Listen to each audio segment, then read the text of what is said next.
Coconut Podcast, saison 4, avec votre animateur Alain Joe, propulsé par le groupe Quartier.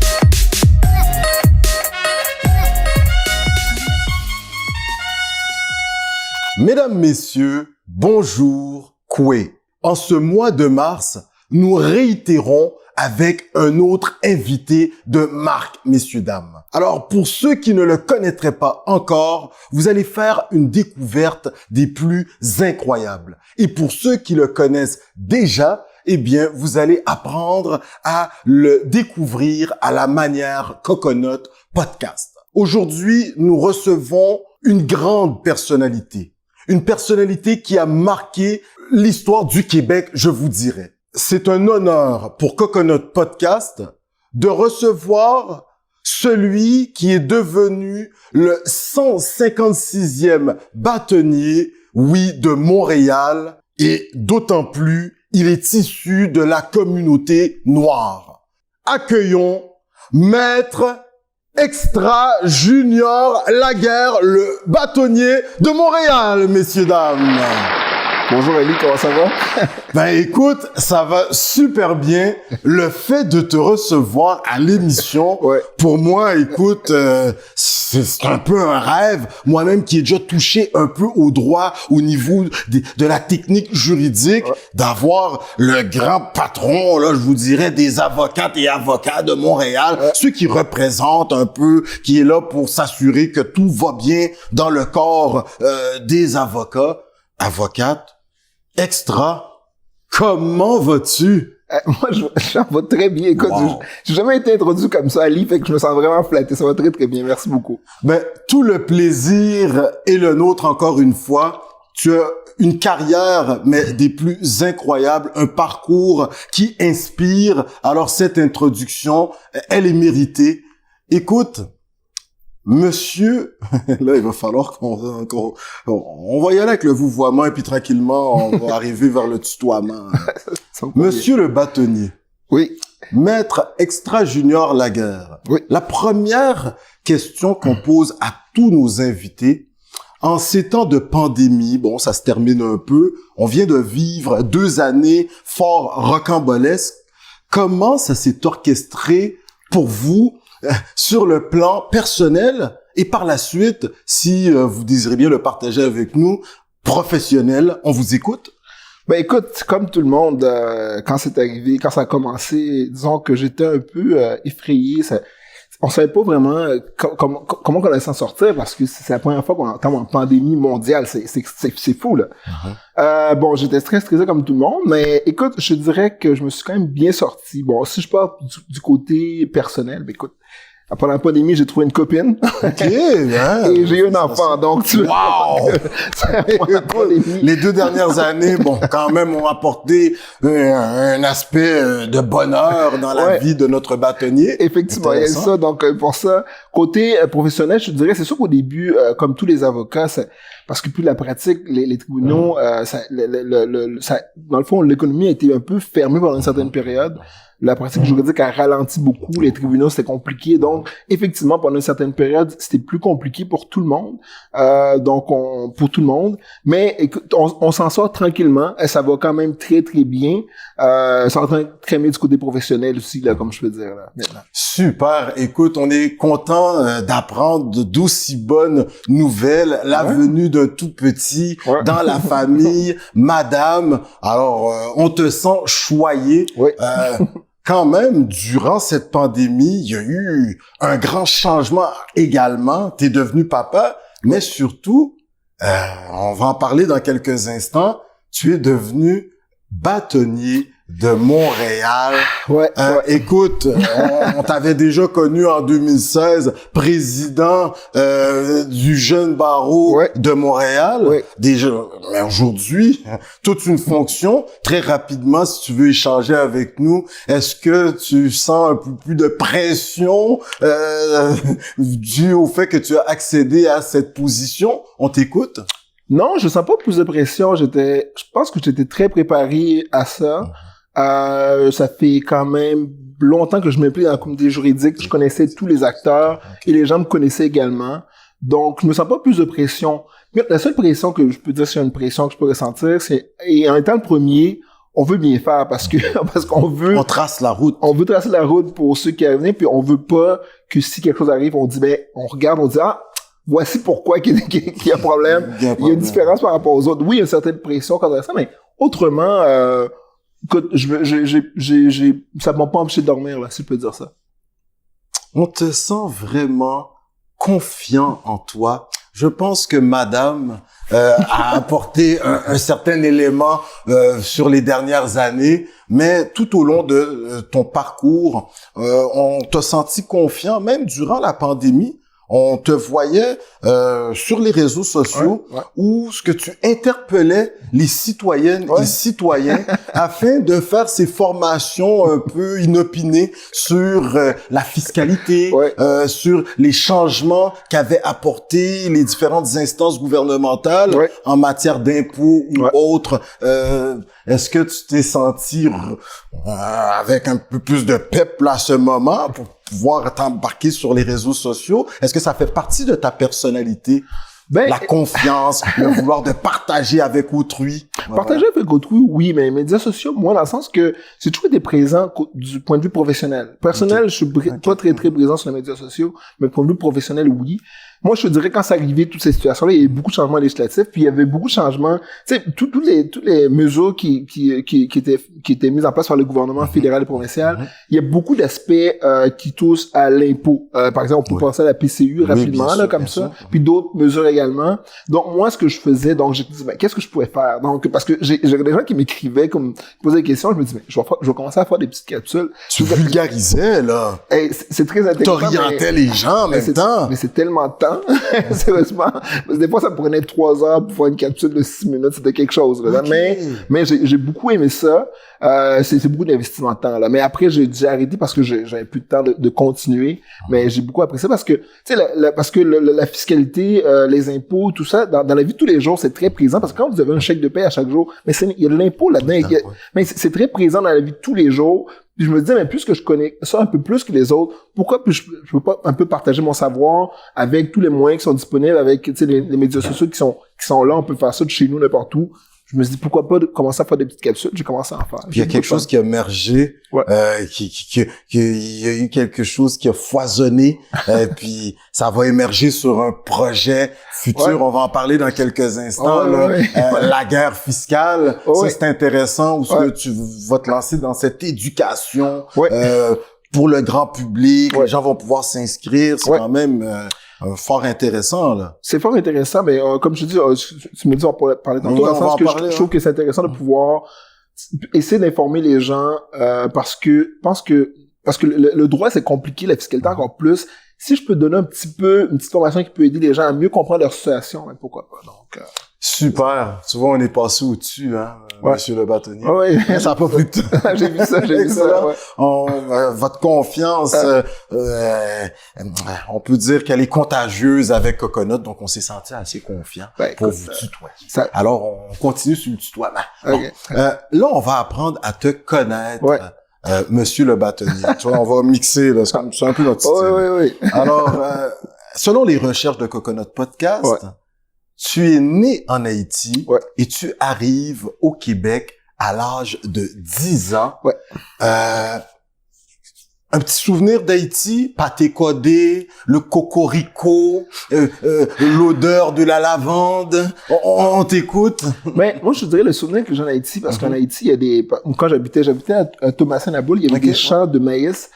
J'ai un souvenir que je courais dans les champs de maïs avec mes cousins en Haïti. C'est le souvenir que j'ai. Puis le chemin entre chez ma grand-mère et mon oncle que je faisais peut-être 20 fois par jour. Je me rappelle de ça. C'était court, mais je me rappelle de ce petit chemin-là. Donc, et depuis ton arrivée au Québec, est-ce que tu as eu cette chance de retourner en Haïti, ne serait-ce que dans certaines missions au niveau dit juridique, là, faire de la formation, échanger avec le barreau de Port-au-Prince, par exemple? On t'écoute? Non, j'ai pas. Je suis retourné à l'âge de 18 ans, mais c'était pour voir ma famille. Donc, c'était pas dans une cadre de mission. J'étais quand même très jeune. J'étais pas encore avocat. Et je suis retourné une fois en Haïti. Je suis jamais retourné par la suite. Ma mère, bon, ma tante qui est quand même, c'est comme ma mère dans le sens que elle m'a élevé. On pourra parler plus tard si tu veux. Elle est retournée beaucoup plus souvent. Maintenant, elle est moins souvent à cause qu'elle est un peu plus âgée. Mais par contre, il y a des collaborations entre le barreau de Port-au-Prince et le barreau de Montréal qui sont super. en place. Donc, éventuellement, écoute, une fois que la situation se calme, peut-être que tu vas avoir à te rendre à Port-au-Prince pour échanger avec tes confrères d'Haïti. Hein? Ben, j'aimerais beaucoup dans le sens que, tu sais, j'ai vraiment les deux. Moi, je suis haïtien, puis je me sens québécois. Donc, le lien des deux, ça, si je peux faire des liens avec les gens de Port-au-Prince, bon, ça me ferait plaisir. Là, ça va faire plaisir parce que on va arriver, mais tout le monde sait que tu es le bâtonnier. Dans le cadre de tes fonctions, on sait que tu as accédé à cette fonction le 5 mai 2021. Ouais. C'est bien ça? Ouais. Officiellement. On le savait déjà un petit peu avant. Un petit peu. Oui, un petit peu avant. Une fois que tu accèdes à cette fonction, maintenant, je voulais faire un lien là. Monsieur Laguerre, on va apprendre à vous connaître. On reviendra dans quelques instants. Haïti, un souvenir quand même, hein, de votre vécu avec la famille. Vous parliez de grand-maman, hein, voilà. Lorsque t'arrives au Québec, il fait froid. Ouais. Est-ce que la température va te gêner ou cette confiance qu'on te connaît là, peut-être dès le tout jeune âge qu'aujourd'hui on le ressent, est-ce que tu vas affronter ce nouveau climat sans trop chigner? Ben, je dirais une chose, la confiance, c'est vraiment de ma famille, là. Je dirais vraiment ça, là, c'est vraiment de ma tante qui m'a inculqué ça. Je sais pas comment elle a fait, mais elle m'a inculqué la confiance.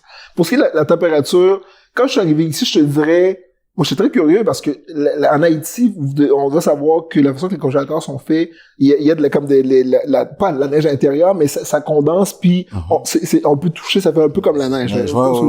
Mais quand je suis arrivé ici, là, j'ai 10 ans, c'est la première fois que je touchais la neige. Je me rappelle quand je suis sorti dehors, un culotte courte pour aller, quand il a commencé à neiger, ma tante m'a dit, qu'est-ce que tu fais? Je dis, ben, je vais aller dans la neige. Je me dis, hey, faut que tu t'habilles. C'est froid. Oui, c'est vrai. Puis je suis retourné habillé pour je suis dans la neige, mais j'étais juste fasciné. Ça m'a jamais vraiment dérangé parce que, tu sais, dans un cas, quand t'es jeune, t'as 10 ans, tu veux juste jouer. Oui, c'est plus fun quand il fait chaud. Bien entendu, j'aime mieux ça, mais tu veux jouer. Quand t'as des amis qui jouent à la neige, mais tu vas jouer avec eux, tu fais des bonhommes de neige, tu joues au hockey, mais tu veux juste jouer. Fait que dans le fond, est-ce que la température, moi, ça va pas déranger vraiment la température en tant que telle. Là, tu débarques à Granby. Ouais. On est dans début des années 90. Ouais. Est-ce que ton intégration s'est faite de manière très facile, sans trop d'anicroche, en 15 secondes, très rapidement?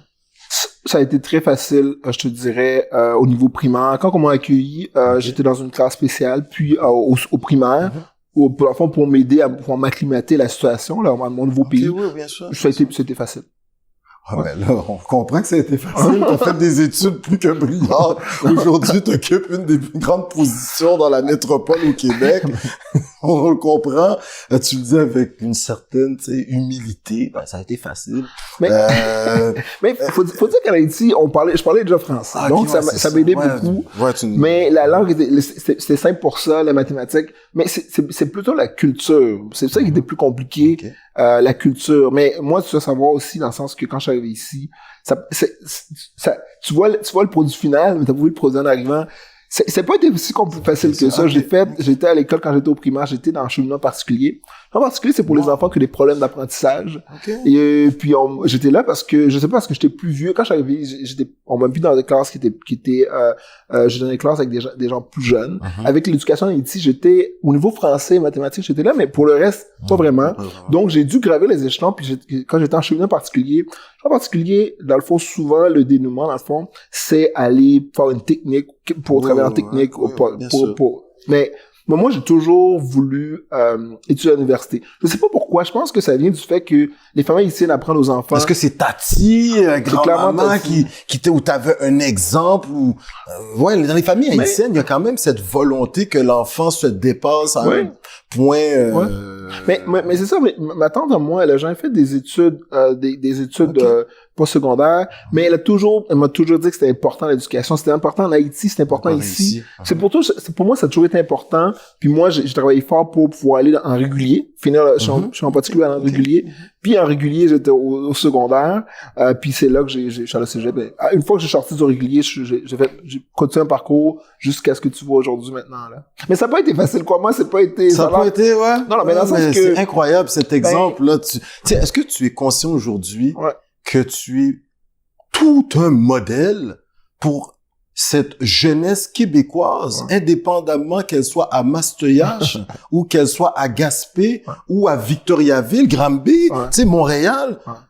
T'as été en cheminement particulier. Puis tu vas pratiquer dans un des domaines du droit. On a le droit civil, le droit criminel, puis tout en droit fiscal. Je veux dire, il y a quelque chose, il y a eu un déclic à un moment où ce que la chose t'est devenue facile, mais on apprend également que tu as énormément travaillé. Lorsque tu lorsque tu faisais ton barreau, par exemple, on va y arriver, mais t'étudiais énormément, là, t'étais comme un rat de bibliothèque, là, quelque chose de même. Est-ce que tu es conscient aujourd'hui que tu es ce modèle pour la jeunesse du Québec? Ben, écoute, est-ce que tu l'acceptes, là, monsieur le bâtonnier? Oui, je l'accepte, mais c'est toujours, je veux dire comme, ça n'a jamais été facile, mais je te dirais que j'ai toujours su ou compris que le travail bat le talent. Dans le sens que si tu as deux personnes si tu travailles fort, peu importe, si quelqu'un qui a du talent qui travaille pas fort, quand tu travailles fort, tu bats les personnes qui ont du talent. Moi, j'ai toujours pensé que c'était important de travailler fort, puis j'ai essayé de faire ça dans ma vie. Pour ce qui est du modèle, écoute, ça m'a toujours, j'ai toujours été inconfortable je sais pas pourquoi j'ai été inconfortable avec ça, mais dans le sens que, sache que l'implication Jeune Barreau Montréal. J'ai fait ça parce que j'aimais ça. J'ai fait ça pour moi parce que j'aimais ça avant tout. Parce que je trouvais ça le fun, l'implication. Dans mes jours, je suis arrivé à Montréal, je suis impliqué, mais je trouvais ça le fun. J'arrivais à gravir les échelons, mais ça n'a jamais été fait en vue de devenir quelque chose. C'est toujours été fait parce que j'avais du plaisir. C'est mon seul moteur. Mais j'avais deux. Le plaisir et la deuxième source, est-ce que je peux apporter quelque chose? C'est tout. Après ça, je suis arrivé. C'est pour ça que oui, je suis conscient, mais ce titre-là de modèle, je suis toujours un peu inconfortable, mais je l'accepte. Mais tu sais, ça n'a jamais été un objectif là, pour moi d'être un modèle. Là. Ouais, ok, super, vraiment. Il y a quelque chose d'incroyable parce que même pour Coconut Podcast, tu représentes tout un modèle là, tu sais. T'as dû sûrement être rigoureux, discipliné. Tu sais, l'éloquence au niveau de l'art oratoire également. Donc, tu es ce modèle. En tout cas, nous, on te le confirme. J'accepte, Ali. J'accepte. Je vais pas refuser des compliments en passant. Ben, Coconut Podcast, on vous fait prendre conscience de l'impact que vous avez dans la société. Alors, c'est notre rôle. On est là pour vous le rappeler. Là, Granby, des études secondaires, tu réussis à décrocher ton secondaire 5. Ton cégep, tu vas faire ça au cégep de Granby ou? Absolument, c'est ma ville. Je reste à Granby. Ouais, comme tu dis. J'ai jamais pensé à l'ailleurs. C'est mon hood. J'ai jamais pensé à l'ailleurs. Moi, c'est autre que Edouard Montpetit. Non, moi, j'adore Granby, là. C'est ma ville. Donc, j'ai secondaire cégep à Granby. J'ai jamais pensé aller, souvent les gens à la Sherbrooke ou même à Rive-Sud de Montréal ou à Montréal, mais moi, je suis à Granby, ma famille sont là, mes amis sont là, ben, c'est le fun, le cégep, là, surtout quand tes amis sont proches, là. Fait le cégep, c'est fantastique, là. J'adorais ça, là. Ce qui est intéressant, malgré que tu, t'as beaucoup pratiqué de manière individuelle, tu pratiquais dans ton cabinet, tu vas te lancer en affaires, mais t'es une bête sociale. Lorsque l'équipe de Coconut Podcast faisait les recherches, dans toutes tes implications au niveau de ta formation, au niveau de ton implication Jeune Barreau de Montréal. Vous faites des activités de réseautage. et on sent toujours que tu es celui qui met la gaieté dans le groupe. T'es celui qui va vraiment sur les photos. Tu as toujours ce sourire contagieux. On sent que vous avez du fun. Est-ce que t'étais au jeune barreau de Montréal? Ouais. Tu vas rencontrer, écoute, des vice-présidentes, Madame Huette, Monsieur les Huet, les Brunet, les Jenkins. Écoute, tu as un fun fou quand on te voit avec ces gens. Est-ce que tu c'est quelque chose que grand-maman t'avait appris, toi-même venant d'Haïti, prendre le temps d'avoir du plaisir, c'est important. Ben, ça sert à quoi la vie? Ça sert à quoi la vie si on n'a pas de plaisir? C'est un peu ridicule, là, dans le sens que moi, le jeune barreau, je te dirais que ils m'ont accueilli. C'est une famille incroyable, là, les jeunes avocats design pratique. Je me suis senti chez moi rapidement. Et bon, il y avait des activités sociales. Puis moi, dans le fond, j'arrive à Montréal. Je connais pas vraiment je connais pas la ville. Je vais ici, comme tout le monde à Granby pour sortir un peu. Mais je me suis impliqué là, puis je rencontre, puis il y a des activités sociales. Puis, ben, écoute, bien entendu, moi, je me lance tête baissée là-dedans parce que, comme je t'ai dit, c'est le fun. Puis, tu sais, au Jeune Barreau, j'ai rencontré parmi mes meilleurs amis au Jeune Barreau maintenant. En allant des soirées de 5 à 7, la rencontrer en discutant. C'est là que j'ai rencontré. Donc oui, le plaisir, c'est important. Là, sans ça, la vie sert à quoi? C'est quoi? C'est beau. Donc, je sais pas si tu as déjà rencontré Madame députée Marois Risky. Oui, t'es un peu dans les mêmes domaines, avocate également, fiscaliste également comme toi. Oui. Elle est toujours souriante, même lorsqu'elle talonne le gouvernement, elle le fait avec un plaisir. Tu sais, il y a quelque chose d'intéressant. En tout cas, vous devriez vous rencontrer. On se connaît. Vous connaissez? On se connaît. C'est un petit milieu, là. On se connaît. Je connais Marois. J'ai beaucoup d'admiration pour elle en passant, là. Donc, son parcours, là. Oh, absolument. Super. Parce que le plaisir est quand même important. Tu vas rentrer en droit à l'université Sherbrooke. Oui. Puis à l'université Sherbrooke, comme sur tous les campus, là, les grands campus au Québec, les premières années là qu'on est freshman, là, si on veut, les novices, on découvre un peu que les parents sont pas là, on habite sur le campus ou autre. Tu vas décider vite que Sherbrooke, je connais trop de monde, c'est peut-être, il va y avoir trop de parties là, je pourrais pas étudier pour, tu sais, atteindre mon but. Tu vas aller à l'université Laval. Alors là, tout un choix, la cité universitaire, le campus. Quel souvenir as-tu? As-tu fréquenté le café La Dissidence, le café chez Paul, au Deconinck? Je connais pas chez Paul. Le café de sciences politiques en bas, là. Ok, moi j'allais pour l'endroit à Dissidence. C'est ça, je peux aller encore. Il y avait une petite rivalité, là. Je connaissais pas la rivalité, tu vois, donc je connaissais pas la rivalité. Oui, j'ai fréquenté la Dissidence à l'Université Laval. Super. Et on sait qu'il y a l'association des étudiants en droit de l'Université Laval également. Est-ce que tu vas commencer à t'impliquer dans la vie étudiante quand tu es à l'Université Laval? La seule chose que j'ai fait à l'Université Laval, je dirais que j'ai fait de la parade de mode. Mais on sait que t'as toujours un swag, là, un style, là, monsieur le bâtonnier. Hein? Oh my God, ce qui est au Palladium, je me rappelle encore, je marchais sur la... À Sainte-Foy, là. Ah oui, j'ai fait de la parade de mode. C'est la seule chose que j'ai fait comme implication.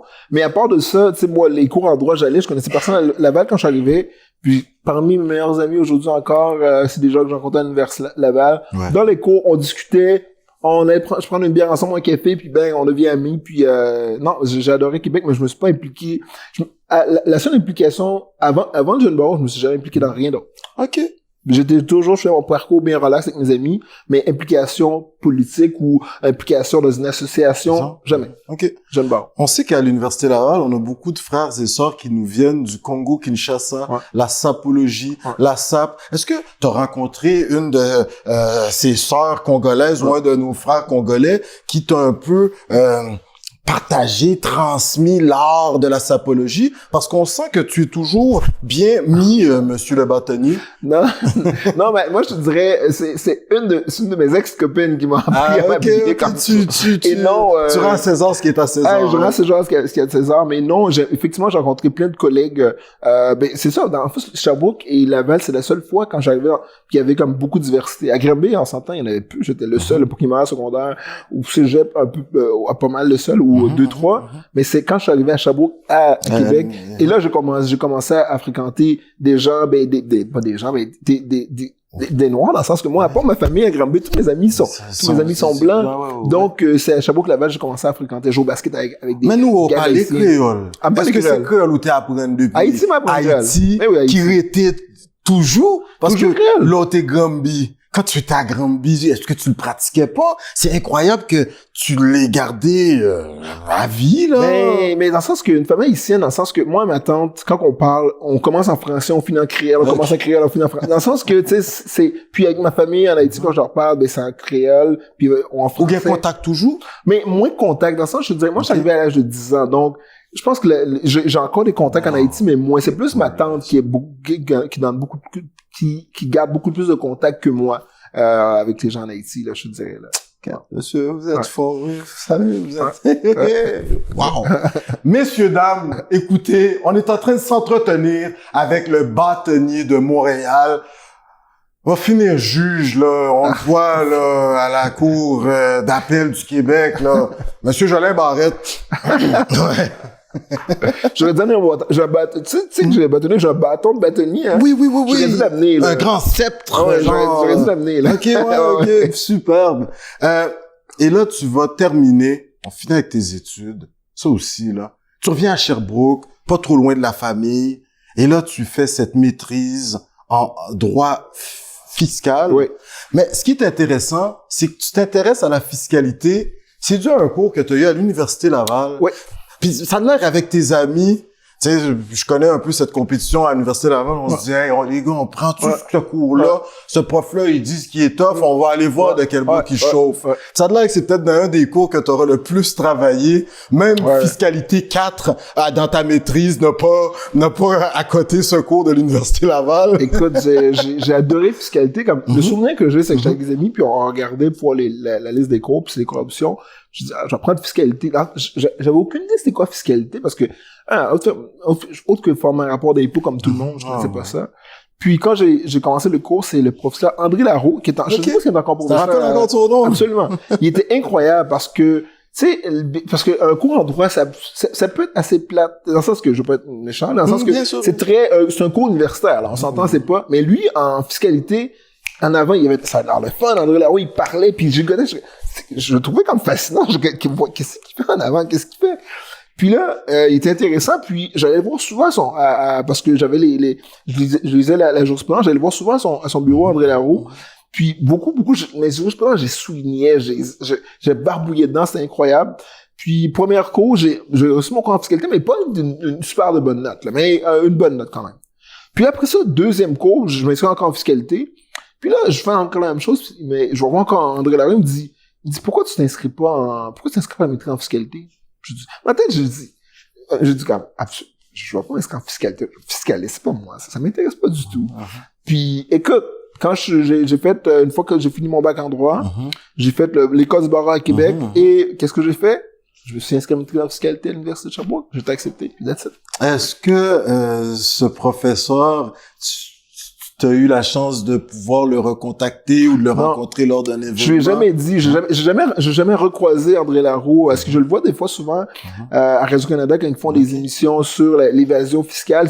Souvent, il est interviewé. J'ai jamais rencontré le professeur Larreau depuis ce temps-là. Donc, mais toi-même, tu t'es intéressé à cette question un peu de cet argent là par moment que le qui n'est pas perçu par le gouvernement canadien. On sait que Marois risquait également l'évasion fiscale, les paradis fiscaux. Est-ce que tu as eu la chance de de fouiller un peu cette avenue? Mais je dirais que ce côté-là, je suis moins connaissant dans le sens que j'ai jamais été à... Moi, ce que je fais, mon travail, c'est que j'aide les gens qui ont des problèmes de fiscalité ici, mais tout ce qui est l'évasion fiscale, là, parce que ça rentre dans ça rentre dans le droit criminel aussi. Oui, Tu sais, voilà, c'est une ligne mince entre... Marois risquait entre les les deux. criminalistes aussi. C'est ça. je Fait pense. que moi, j'ai jamais été dans ces zones-là encore. Ok. Là, non. OK. Non. Certaines limites qu'on se reconnaît. La fiscalité est large. La fiscalité est large, donc on peut se perdre facilement. Super. Et là, en 2007, toi, tu es déjà avocat. Ouais. Et là, maintenant, c'est incroyable. Tu vas commencer une carrière où ce que tu vas, dans un premier temps, tu travailles à la Cour du Québec. Ouais, c'est ça, hein, comme mon stage là. stagiaire, là, Ouais. 2007-2008. Ensuite, tu fais 3 ans, à Revenu Québec. Ouais. Comme avocat. Mais comme maintenant, je n'étais pas avocat à Revenu Québec. On t'engage à Revenu Québec. J'ai travaillé au début au bureau de la sous-ministre adjointe aux entreprises. OK. Puis là, je travaillais dans son bureau dans le sens que je faisais des orientations sur la politique fiscale un peu plus. C'est vraiment le bureau de la sous-ministre adjointe, c'est elle qui donne des directives aux directions générales qui sont sous sa gouverne. Puis moi, je travaillais dans son bureau, donc OK, cool. Mais quand même 3 ans. Ouais. Et là, il y a quelque chose d'intéressant. À cette époque, on n'en connaît pas beaucoup. Ouais.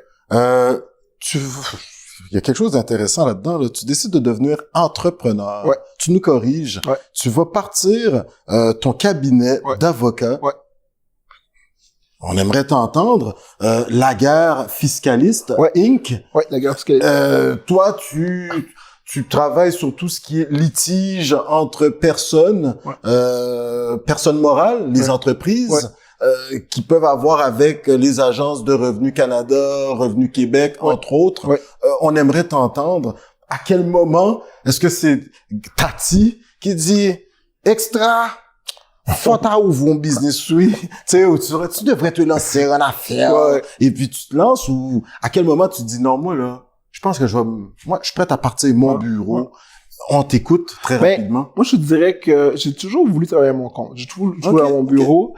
Mais quand je sais pas comment c'est arrivé, mais je te dis, c'est bien pour l'après. Parce que, moi, quand je travaillais au Québec, je voulais me lancer à mon compte. Puis on était rendu, disons, à l'hiver. Je pensais le faire à l'automne, puis, j'ai fait plus rapidement. J'ai fait je pense au mois de mai, quelle année. J'ai toujours voulu être à mon compte. Parce que je trouvais parce que dans la vie, il y a, tu sais, je trouve travailler pour quelqu'un, c'est bien, mais, travailler pour soi, c'est encore mieux parce que, on a 24 heures dans une journée. Puis moi, j'aime beaucoup m'impliquer. Ouais, c'est ça. Donc, c'est la meilleure façon de pouvoir avoir le contrôle dans ma journée, de pouvoir faire ce que je veux quand je veux, c'est travailler à mon compte. C'est plus ça la façon de faire, là, le thinking. Je sais pas si c'est le bon terme, c'est pas le bon terme. Ouais, mais c'est un peu ta manière de concevoir la chose. Mais là, t'es venu à avoir un certain succès parce que tu pourras le préciser. Tu dis, lorsqu'on se spécialise, on devient des fois, on devient rare un peu. Puis les gens qui veulent régler un problème en ce domaine vont s'adresser à la personne qui est davantage spécialisée en cette matière. Toi, tu es en droit fiscal. Ouais. Le fait que tu te sois spécialisé en cette matière, t'as un succès, là, quand même. Mais le fait est-ce que t'as des techniciennes juridiques avec toi? Des techniciens juridiques, OK? Parce que connaître son code de procédure civile, puis là, rédiger, moi, je me rappelle de ça, là, puis pas oublier des virgules, c'était des trucs, là, il y a toute une manière de présenter la chose. Est-ce que tu réussissais à faire ça? Ou sinon, on sait que tu as des logiciels, là, maintenant. Oui, non, mais je travaillais seul. Moi, je travaillais seul depuis le début. C'est incroyable. Je travaillais seul depuis le début. Ça n'a pas toujours été facile, parce que, faut s'assurer de pas se tromper. Dans le fond, mon travail, moi, je défends les gens qui ont des problèmes avec les autorités fiscales. Que ce soit une personne particulière ou que ce soit une entreprise. Quelqu'un a un problème, j'essaie d'aider, les aider dans la situation. Et non, je travaille seul. J'ai toujours travaillé seul, mais dans le sens que, tu sais, au cours de mon parcours, il y a 2 occasions que c'est arrivé que j'ai failli avoir des partners, mais pour une raison ou une autre, ça n'a pas fonctionné. Puis un partner, c'est plus qu'un mariage. C'est quelque chose, faut s'entendre vraiment bien, parce que faut s'entendre vraiment bien. Sinon, ça avance pas dans le même sens. C'est compliqué, dans le sens que tant que je trouve pas la bonne personne, j'aime mieux le faire tout seul, dans le sens que c'est bien plus simple. Ouais, t'as un certain contrôle. Ouais, t'as tout le contrôle. Mais t'as toujours travaillé en équipe également. Ouais. Ça, c'est ça qui est intéressant. Et là, aujourd'hui, t'es en train de penser à agrandir l'équipe parce que tu fais appel à des pigistes, là, comme on dit. Ouais. Mais là, tu penses à agrandir ton équipe. Ouais. Ça, c'est chapeau à ton travail, ton dur labeur. On en parlera tes plans futurs, là, je pense que tu es en train de regarder pour un méga bureau là au centre-ville. Pas trop loin du palais de justice. Là, hein, okay. Bon, là, on a 2 sujets qu'on veut aborder avec toi. Ouais.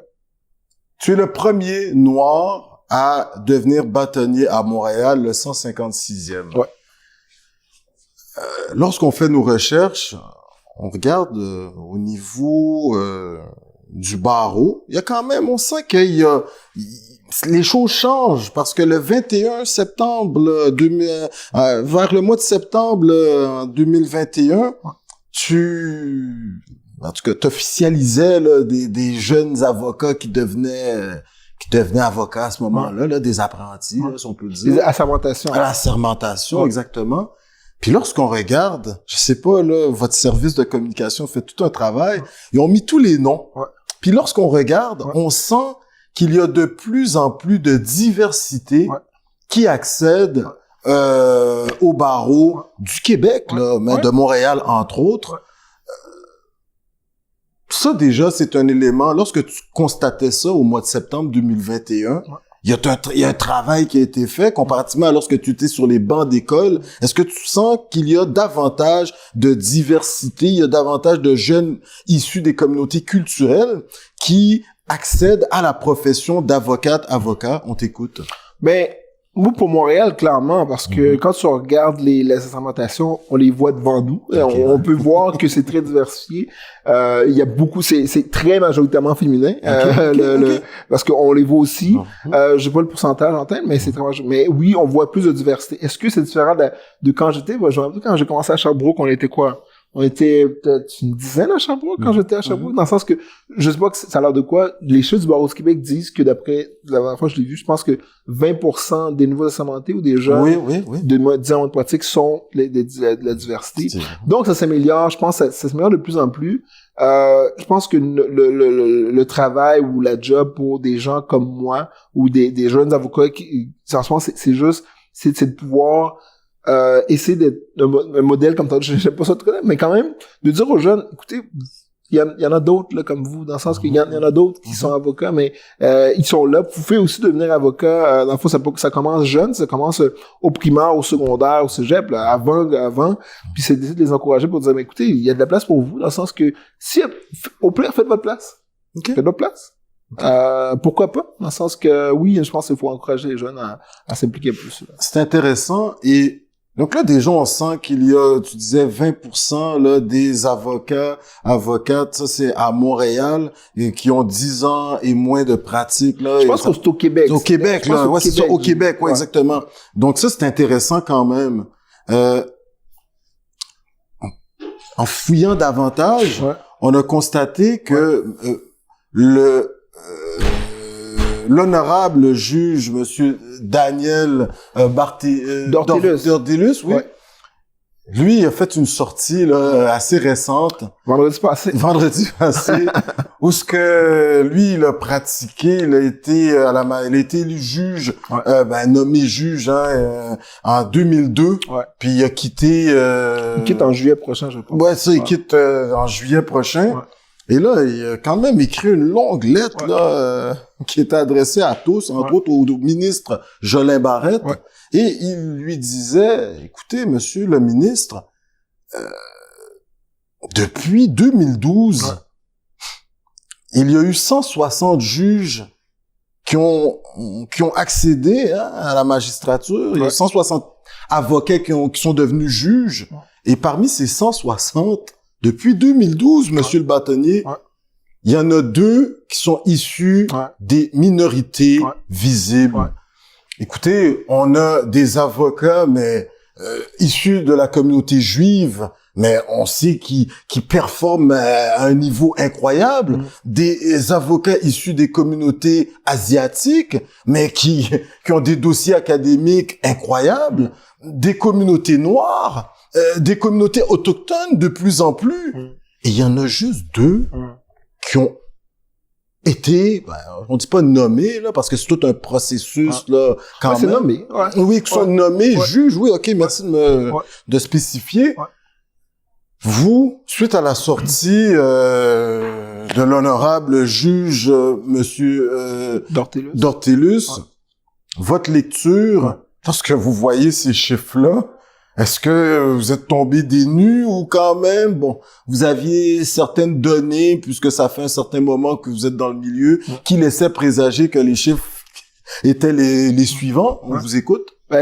Absolument pas. Je suis pas tombé des nues parce qu'on le savait. Dans le milieu, j'aurais dit qu'on le sait tous qu'il y a très peu de diversité dans la magistrature. Puis je pense que la magistrature reconnaît aussi qu'il y a peu de diversité dans la magistrature parce que pour avoir eu la chance des sous de panel avec des juges en chef, soit Madame Rondeau, Madame Tremblay, Madame Tremblay, qui est sa juge adjointe, et la cour d'appel, cour supérieure, en tout cas. Fait que je pense que la magistrature reconnaît qu'il y a très peu de diversité dans la magistrature, là. La question de savoir, comment faire en sorte qu'il y en a plus qu'il y a plus de diversité. Je pense qu'il y a 2 affaires, dans le sens que il y a faudrait regarder le processus. Parce qu'on a eu la commission Bastarache en 2002 également, qui avait donné certains modus operandi afin qu'on ait des comités diversifiés. Ça a l'air que le bas blesse au niveau des différents comités de sélection. Ça a l'air que sur ces comités-là, on ne retrouve pas beaucoup d'acteurs issus de la diversité elle-même. Mais moi, j'ai déjà fait partie d'un comité. Dans le sens que, moi, je pense qu'il faut regarder. Moi, j'ai essayé sur un comité de juges de paix magistrats. Dans le fond, c'est la Cour du Québec. Dans le sens que, c'est le ministre de la Justice du Québec qui les nomme, puis Cour supérieure, c'est le ministre fédéral monsieur Lametti qui les nomme. Moi, quand j'ai parti du comité, parce que tous les gens qui appliquent, on doit les recevoir en entrevue. Ils peuvent, à la fin, décider de plus, mais on les reçoit. Moi, j'étais quand même surpris de voir qu'à Montréal, il y avait très peu de gens de diversité dans les gens qu'on recevait en entrevue. Fait que je me dis, mais c'est quoi le problème? Est-ce que, parce que dans le sens que j'étais là, dans le sens, je vais blâmer le processus, moi, j'étais sur le comité. Ou est-ce que les gens se disent, comme les avocats, mais, parce que quand on voit les gens qui sont nommés, il y a plus un certain modèle, là, qui sont nommés, les gens doivent se dire, je suis pas le modèle, fait que je vais pas appliquer. Je me demande, est-ce que c'est ça? Pour ce qui est du comité, je vous dirais, je peux parler pour Montréal. Montréal, quand que le ministre de la Justice lance un concours, le barreau du Québec dit au barreau de Montréal, voici le barreau de Montréal, il y a un concours, voici telle date. Dites-nous, nommez-nous 2 membres. Ils nous disent au barreau de Montréal de nommer 2 membres. On leur dit, ils disent 2 membres. Un avocat plaideur et un non plaideur. Moi, qu'est-ce que ça arrive? Faut que je le conseille. Dans le fond, qu'est-ce qu'on fait? On voit tous les gens qui sont membres, qui sont membres de nos comités, les bénévoles. On leur a demandé s'ils voulaient être, dans notre liste pour des gens qui seraient intéressés à être sur les comités. Donc, ils disent s'ils sont intéressés ou pas. On demande à tout le monde, là, tous nos bénévoles. Et là, on fait une liste. Et quand qu'on soit, on dit voici un concours, on envoie un courriel à tous les gens qui ont dit oui. On leur dit voici un concours, voici telle date. Les dates sont déjà fixées. Les dates sont déjà fixées. Ça peut être 2 jours, ça peut être 5 jours, ça peut être 2 semaines parce que tout dépendant des nombres de candidats. Dans le fond, les gens qui sont intéressés, ils doivent être disponibles à cette journée-là. Dans le sens où moi, j'étais disponible à la journée. J'ai dit que je suis intéressé. J'ai été choisi. C'est comme être juré, là. Mais moi, c'est ça. Moi, je vous dirais que c'est pas, le point, c'est que c'est pas de nommer les gens, c'est de trouver les personnes qui sont intéressées à partir du comité, parce que je vous dirais au barreau de Montréal, nous, on dit aux bénévoles, voici, est-ce que vous êtes intéressés? Puis on les nomme, s'ils sont à la diversité ou pas, dans le sens que on doit avoir 2 avocats plaideurs et non plaideurs. On doit avoir 2 membres sur 3. Il y en a 3. Un membre public, un avocat plaideur, un membre plaideur, et un juge ou une juge qui est le président. Donc, est-ce que la structure est trop lourde, qui fait en sorte que peut-être les gens ne veulent pas? Est-ce que la charge est peut-être trop demandante? Il faut analyser des cursus assez costaud, des fois... La disponibilité, parce que dans le sens que si je vous dis dans 2 mois ou dans 1 mois, vous avez 5 dates, êtes-vous disponible? Ben, vous avez votre pratique, vous avez peut-être des rendez-vous, des procès, ainsi de suite, vous êtes disponible. Et le cursus, c'est un curriculum vitae avec tout. Les lire, dans le sens que s'il y a 100 personnes en entrevue, on vous envoie 100 CV, vous devez les lire, là, donc. Dans le sens, j'exagère ce nombre, là, mais bon, c'est pour dire que les membres du comité reçoivent les CV des gens. C'est pas des CV de 100 pages, là, on s'entend non plus. C'est des CV bien préparés. Concis, là. Ouais, mais le ministre Jolin Barrette a dit quand même, son cabinet disent prendre note de la sortie du juge d'Ortélus, c'est bien ça? Et d'après vous faites vous rencontrer, peut-être vous allez en rencontrer des membres du gouvernement actuel. Est-ce que vous avez un peu vous avez les coups des franches pour pouvoir au moins faire ces représentations en ce sens, afin de dire au ministre Jolin Barrette, lui-même on le sent sensibilisé à la question. Est-ce que vous sentez que c'est quelque chose qui peut changer incessamment là? Est-ce que sous la houlette de la CAQ ou d'un gouvernement dans les prochaines années là, on va voir quelques juges issus des communautés culturelles historiques même du Québec à accéder à un peu plus là la magistrature? Ben je pense que oui, mais pour ce qui est, moi j'ai jamais eu la chance de rencontrer le ministre Jolin Barrette. C'est drôle parce que le ministre Jolin Barrette, quand il travaillait à Montréal, à la ville de Montréal, j'étais sur le conseil de John Barreau puis il était un de nos membres. Donc j'ai déjà rencontré à plusieurs reprises quand il était plus jeune. Ça fait longtemps que je l'ai pas vu depuis qu'il a accédé à la fonction de député. Ça fait longtemps que je l'ai pas vu. J'ai eu la chance de rencontrer David Lametti dernièrement à Montréal, puis bien entendu on ministre de la Justice au fédéral. Puis je l'ai dit, effectivement. Je pense qu'ils sont très conscients, dans le sens que ce message, que chaque fois que j'ai la chance de le dire, ben, je vais le dire dans le sens qu'il y en a pas. Il y a 2 choses. Et, effectivement, parce qu'on a atteint la parité au niveau de la magistrature au Québec. Alors là, maintenant, il y a... La parité homme-femme, moi, c'est ça que la Coupe du Québec a dit. Pour ce qui est de la diversité, c'est un problème pour moi. Je pense que faut vraiment regarder... moi, pour avoir siégé, je vous dis, j'ai pas essayé de candidature. Pourquoi les gens appliquent pas? Est-ce qu'ils sont intimidés par le processus? Est-ce qu'il y a pas de modèle? Pourquoi? Faut vraiment comprendre pourquoi.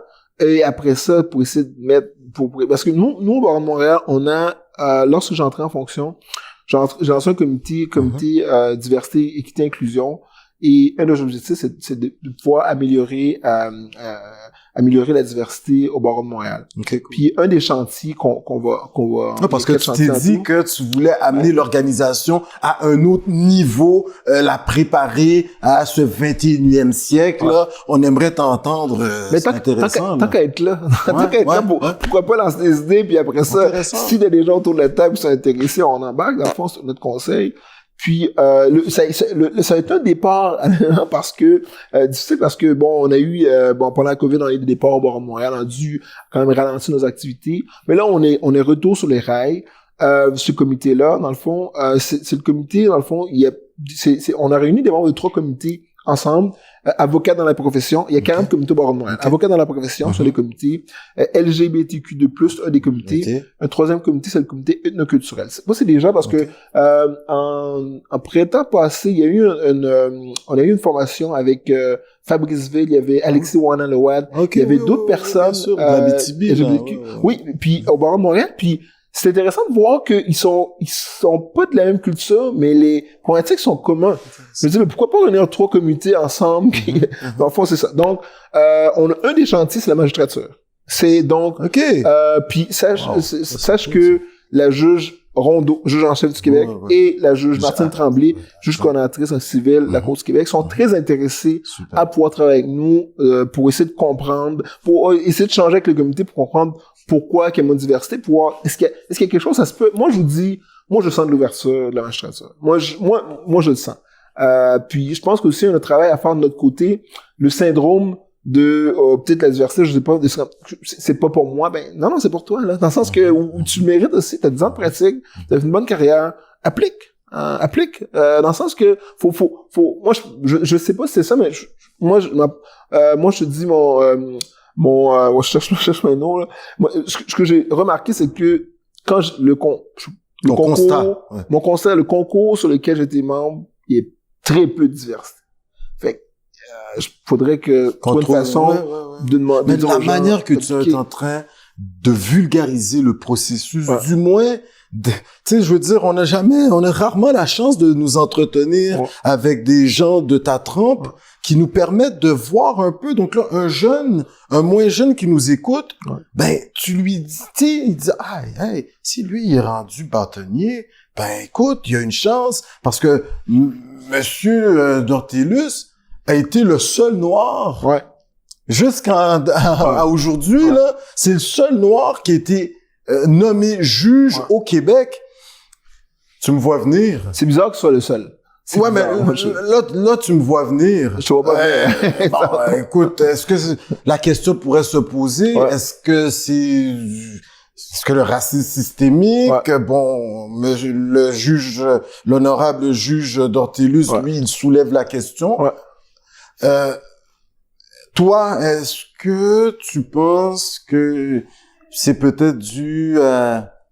Voilà, est-ce que je peux te le dire? Est-ce que c'est dû à du racisme systémique? Peut-être, Okay. Écoute, est-ce que c'est dû à du racisme... C'est difficile de moi de dire c'est dû à ça. Moi, je peux te dire que... Tu sais, est-ce que aussi c'est dû au fait que les membres qui sont les Noirs, qui se disent que... ils appliquent pas dans le sens aussi, tu sais, parce qu'ils se disent que... ben c'est ça... C'est pas... Ben, pourquoi moi je serais juge, pas pour moi aussi? Est-ce que c'est ça aussi? C'est si il y en avait plein, puis il y avait pas aucun qui était nommé, je te dirais, ben là, il y a un petit problème, là. C'est pourquoi qu'il y en a plein, puis... Mais s'il y en a pas, ben, comment ça fait qu'il y en a pas? Comment ça fait qu'il y en a pas beaucoup qui appliquent? C'est pour ça que je te dis, s'il y en avait plein, je dirais ça, mais c'est juste ça. Vous avez plus de 10 ans, monsieur Bâtonnier. Vous êtes bâtonnier aujourd'hui. Vous avez été président du Jeune Barreau de Montréal. Excusez-vous. Monsieur Jolin Barrette, écoutez la diversité. On est en train de nous entretenir avec un candidat assurément qualifié pour vraiment occuper un futur poste de juge au Québec. Bon, écoutez, c'est vous le procureur général de la province avec les différents comités. Assurément, ce nom va monter, là. Voilà, le message de Coconut est passé. Voilà. Si vous receviez un appel d'un des comités, je sais pas comment ça se passe, assurément, vous devez vous-même, ou un collègue, vous dire, hey, monsieur Laguerre, tu devrais appliquer, là, pour être juge. Il y a des postes qui s'ouvrent, là. Est-ce que c'est quelque chose que vous envisagez ou il y a même déjà des collègues qui vous en parlent, là? Je veux dire, Coconut, est-ce qu'on est des précurseurs, là, dans la matière, ou il y a quand même des gens qui vous disent, stupide, continue comme ça, là. C'est la bonne voie. Écoute, j'ai déjà entendu ça, honnêtement, pour être franc avec toi. Il y a des gens qui m'ont posé la question de savoir, est-ce que, tu sais, c'est drôle parce qu'effectivement, souvent, le parcours, quelqu'un qui veut juste, c'est devenir bâtonnier, s'impliquer, puis là, moi, ça n'a jamais été, ça m'a jamais passé la tête de devenir juge, tu sais, honnêtement, on m'a déjà parlé de ça. Alors, on m'a déjà parlé une couple de fois dernièrement. Ça n'a jamais été un objectif. Mais, écoute, ça n'a jamais été un désir non plus d'être juge. Dans ça, c'est que moi, ce qui m'intéresse beaucoup plus, c'est, l'entrepreneuriat, la communication et la politique. C'est trois choses qui m'intéressent. Juge n'est pas dans un de ces trois-là. Ben, je dis pas non, mais je dirais que, tu sais, maintenant, je ne vois pas être juge dans le sens, c'est pas quelque chose qui m'intéresse à court terme. Parce que, ben, je trouve que c'est une haute fonction qui est vraiment honorable et tout. Je sais pas tout ça. C'est juste que j'ai d'autres objectifs. T'as encore des croûtes à manger, disons-le comme ça. Non, j'ai d'autres objectifs. Ouais, parce que sache que pour ce qui est des juges, les concours est lancé, tous les avocats peuvent être courants parce que c'est public. Tout le monde peut être au courant. Quand on a 10 ans et plus, on peut appliquer. 10 ans et plus, on peut appliquer pour être juge. Donc, bien entendu, moi, j'ai déjà encouragé des gens que je connais qui ont déjà appliqué. Je disais, quand vous allez avoir 12 ans, ben, tu dois appliquer. Dans le sens que moi, j'encourage des gens à appliquer parce que je pense que c'est important. Parce que souvent, c'est ça. Je pense souvent, ils disent, pour les gens que j'ai essayé d'encourager, sachez que ils m'ont toujours dit, ben là, voyons donc pas moi. Je disais, ben, regarde, ben, les gens qui sont nommés, là, ils sont pas, dans le sens que, oui, ils ont une belle carrière, mais tu peux avoir, toi aussi, tu peux faire ça dans le sens que t'es aussi bonne qu'elle, ou t'es aussi bon qu'eux, là, dans le sens Louise que Arbour, on a connu, on connaîtra la guerre. T'es pas moins bon, dans le sens que, souvent, il y a un syndrome d'imposteur, dans le sens que, c'est pas pour moi. Ben non, c'est pour toi. Ouais, T'as pas quand toi, t'as 10 ans, t'es capable de lire le code comme tout le monde, puis la jurisprudence comme tout le monde. Et là, on vous connaît de plus en plus sur la place publique. Ouais. On vous connaît de plus en plus. Ouais. Vous êtes d'un grand média, sur les podcasts. Vous êtes à Coconut Podcast, le balado numéro 1 de la diversité au Québec et dans la francophonie. Ouais. Monsieur Lametti, procureur général au niveau fédéral. Ouais. Monsieur Jolin Barrette au Québec. Est-ce que on risque de vous voir dans l'arène politique dans les temps à venir, dans un avenir rapproché, lointain, et éventuellement ministre de la Justice, Monsieur Le Bâtonnier? Mais moi, j'adore la politique. J'adore lire la politique. S'il y a un sujet sur lequel je lis à chaque jour, c'est la politique. Ça a l'air que vous avez Politico là dans votre cellulaire, puis prenez toujours un petit moment pour aller regarder ça. J'adore, je suis la politique américaine, je lis, j'adore ça, les démocrates républicains, j'adore ça. Est-ce qu'on vous voit dans l'arène politique? Oh, la reine dans quelques années, dans quelques décennies? Je te dirais, moi, vous êtes jeune. Peu importe le parti politique, là, j'ai beaucoup d'admiration pour les gens qui le font. Parce que mettre ta face sur un poteau, avec les médias sociaux aujourd'hui, là, moi j'ai vu il y a des politiciens derrière moi qui ont cessé leur compte les médias sociaux à cause qu'il y a eu des messages. C'est quelque chose là, dans le sens que moi j'adore ça. Par contre, tu sais, moi je viens d'avoir un bébé, puis je me vois pas, tu sais, parce que tu sais quand t'habites dans une ville à Montréal puis tu fais de la politique à Québec ou à Ottawa, c'est d'accent sur la famille, là. Ouais. Ton bébé, dans le sens que, tu sais, autant que j'aime ça, mais autant j'aime mon bébé. Dans les deux, on s'entend, je Maire de Montréal. Mais j'adore Montréal. Moi, je Maire de Montréal. Moi, j'adore Montréal. Monsieur Lagarde, est-ce que la mairie de Montréal pourrait vous intéresser? Pourquoi pas? Wow, Pourquoi pas? J'adore Montréal. C'est rendu, tu sais, je suis pas moins bon, moi, je me considère pas que je suis, tu sais. C'est la confiance depuis le tout jeune âge. Non, mais regarde, la façon que je le vois, là, c'est que moi, je suis pas le plus beau, je suis pas le plus fin. Tu sais, je suis quelqu'un de normal, dans le sens que, tu sais, si j'ai réussi à me rendre là, je dis, écoutez, moi, j'ai pas été le meilleur à l'école, ça veut dire, vous avez de la drive, t'as de la drive. Dans le sens que, tu sais, les gens vont te le donner, dans le sens que, tu sais, si tu veux quelque chose, tu le prends. À un moment donné, attends pas qu'on te le donne, si ça t'intéresse, pourquoi, les gens vont jamais te donner quelque chose gratuitement, là? Incroyable. Pourquoi? Puis, tu nous as dit tout à l'heure, là, il y a quelques secondes, le fait d'avoir bébé aujourd'hui, tu t'es lancé, on en a parlé en début d'entrevue, c'est le dernier point. Tu t'es lancé dans ces formations que tu veux donner, partager ta connaissance en matière fiscale, en matière de juridique, en la matière avec les plus jeunes, entre autres. T'es en train de monter là un volet là, une compagnie là, la guerre fiscale. Ça là, je pense c'est un de tes beaux projets là. On t'écoute en terminant et par la suite tes remerciements. Et on t'écoute, Monsieur Le Bâtonnier. Mais je dirais l'éducation juridique là, c'est une des choses les plus fondamentales. Je comprends pas comment ça nul n'est censé ignorer la loi. Comment ça se fait qu'il n'y a pas un cours au secondaire? Dans le sens que c'est tellement important dans la vie de tous les jours. Tu sais, quand tu vas acheter ton billet de métro, là, c'est un contrat que tu passes. Quand tu as un premier emploi, c'est le droit de travail, ton logement, et c'est dans le fond, le droit est partout. Parce qu'on dit quand on a société de droit, tout est juridique. Quand tu conduis, tout est juridique. Ta voiture, là, les normes, vulgarisateur. Non, mais c'est vrai, mais tout est juridique. Tu sais, dans le sens qu'il devrait avoir des cours d'éducation en droit. Moi, ce que je fais, parce que, tu sais, les professionnels, on a plein de cours qui nous enseignent comment tu vas être meilleur en fiscalité dans tel domaine, mais pourquoi pour faire des cours, pour essayer d'enseigner aux gens, parce que, tu sais, pour enseigner aux gens comment être maître de propre destin, comment pouvoir, si tu as un problème juridique haute, parce que moi, c'est en fiscalité. Disons que tu reçois un avis de cotisation. Mais comment tu fais pour, parce que c'est intimidant. Soit un avis de cotisation comme Québec, comme Canada, tu peux le dois quel contester, comment... Mais comment tu fais pour le contester dans le sens que pourquoi? Parce que quand tu reçois ça, les gens sont intimidés, ils ont peur, ils savent pas quoi faire. Mais moi, la façon, avec la guerre fiscale, la façon que je veux faire, c'est de lancer une formation pour expliquer aux gens, quand tu reçois un avis de cotisation, là, calme-toi, OK? Prends-le, lis-le. Après ça, fais des démarches pour obtenir ton dossier fiscal, pour comprendre c'est quoi ton problème. Une fois que tu vas faire ça, mais il y a des étapes, là, des arrangements. Mais souvent, c'est des erreurs administratives parce que on est humain, là, la machine gouvernementale, il y a des humains derrière. Ça se peut que des erreurs des agents de gouvernement, ou des particuliers, ou peu importe, là. Mais, quand tu reçois, tu reçois ton document, quand analyser ces 4 pages, ça te dit un montant après, t'as aucune idée pourquoi tu dois ça. Mais, obtiens ton dossier fiscal, lis-le, tu comprends c'est quoi la problématique. Après ça, tu peux quand même débuter l'étape pour contester. Moi, ma formation, je veux faire, c'est expliquer comment ça fonctionne, parce que je pense que c'est important minimalement pour savoir comment contester, pour savoir comment que ça fonctionne, dans le sens que c'est important, là. C'est ça.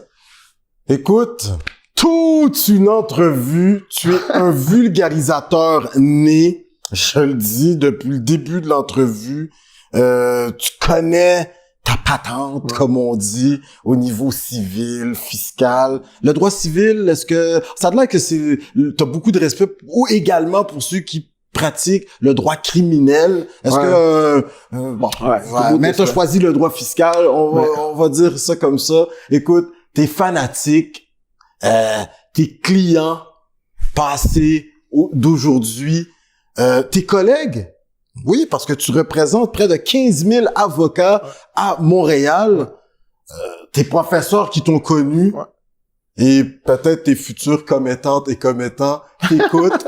Les 15 dernières secondes sont à toi, monsieur le bâtonnier. Voilà, et puis tes remerciements. Alors, tu t'adresses à la caméra ici. Avant tout, je te remercie, Ali. Oui. Merci beaucoup d'avoir pris le temps de communiquer avec moi pour solliciter cette entrevue. C'est très apprécié, puis j'apprécie le moment qu'on a. Je trouve que tu es quelqu'un de très humain. Puis t'as fait beaucoup tes recherches, je peux le voir. Mais merci beaucoup d'avoir reçu. Ça me fait plaisir, parce que j'ai vu tes invités que tu as reçus. Merci beaucoup. Et merci beaucoup aux gens. C'est un plaisir d'avoir pu rencontrer Ali.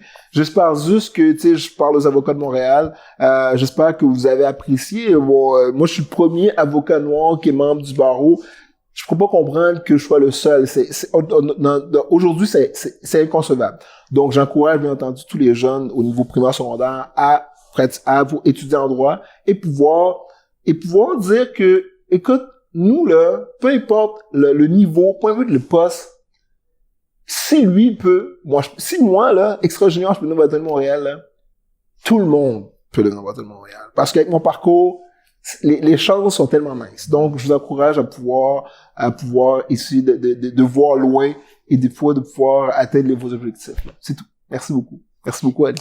Incroyable. C'est plus que 15 secondes, je suis désolé, là. Écoute, pour un bâtonnier de Montréal, Coconut Podcast, on a eu la chance de faire le tour du Québec et on a été à la rencontre de nos frères et sœurs des communautés des Premières Nations. Alors, on a appris en langue Innu, ils nous disent Chinash Kumitin. Par la suite, les Algonquins nous disent Miigwech. On s'est rendu vers nos frères et sœurs à Québec. Hein? Il y a le barreau de Québec également. En langue Wendate, ils nous disent Teawek. On s'est rendu, nous autres, à Odanak, Victoriaville, pas trop loin, Drummondville. En langue Abénaki, ils nous disent Oleone. Puis là, monsieur le bâtonnier, on est à Montréal et nos frères et sœurs des Premières Nations, ils nous disent Niawen. Alors nous, on est d'origine haïtienne. Alors j'enlève le R et je vous dis un gros merci en pile. Merci en pile, Ali. Ou son potomitan. Et puis, écoute, sky is the limit. La Cour suprême du Canada, dans 20-30 ans, là, on va voir la barbe blanche, là, mais je serai peut-être un des premiers également. Donc, vraiment, toute une entrevue. Ce n'est que partie remise. Coconut Podcast, on est là avec monsieur le bâtonnier de Montréal. Merci en pile, t'es vraiment content de rencontrer aujourd'hui. Un pile, Coconut Podcast, c'est une joie pour nous. Et puis, franchement, je crois que, tout côté Canada, par commencer à faire entrevue avant, parce que vous sont exemple. Vous êtes tout un exemple. Merci beaucoup. Merci. Messieurs, dames, oui, nous étions avec cet homme qui a marqué l'histoire juridique au Québec et dans une plus grande perspective au Canada. Écoutez, il est le premier bâtonnier noir de Montréal, le 156e. Et je peux vous dire, sous son bâtonnat, oui, c'est comme ça qu'on dit, sous son mandat, eh bien, les choses vont changer et en faveur du Québec et de la diversité. Je vous invite à le suivre sur les réseaux sociaux, mais également, vous pouvez le consulter, La Guerre Fiscaliste Inc., entre autres, et ces formations qui s'en viennent. Messieurs, dames, commencez à inscrire vos enfants. Toute une entrevue. Coconut Podcast, on vient de frapper fort. Sur ce, comme à l'accoutumée, on se voit pour une prochaine entrevue dans le cadre de la semaine d'action contre le racisme. Sur ce, merci, Nyawen, au revoir!